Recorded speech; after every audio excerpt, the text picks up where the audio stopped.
Le tribunal de première instance de Tunis a prononcé une condamnation à 1 an de prison contre 2 chroniqueurs mercredi 24 mai 2024, accusés de diffusion de fausses informations pour avoir critiqué le pouvoir du président Kais Saied. Un présentateur de médias privés et un commentateur politique ont écopé de 6 mois de prison chacun pour attribution de données infondées visant à diffamer les autres, à porter atteinte à leur réputation et à leur nuire financièrement ou moralement.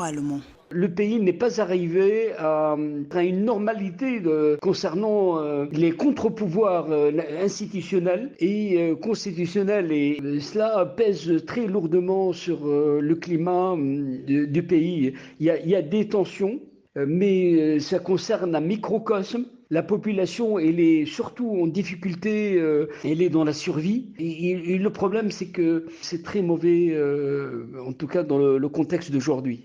Ces condamnations ont provoqué une vague de réactions du côté de la presse tunisienne. Des dizaines de journalistes ont manifesté devant le tribunal pour protester contre le procès de leurs confrères. Ceci au moment où la liberté de la presse s'est effondrée en Tunisie. La place du pays maghrébin est passée de la 72e au classement mondial de la liberté de la presse établi par Reporters sans frontières en 2019 à la 118e en 2024.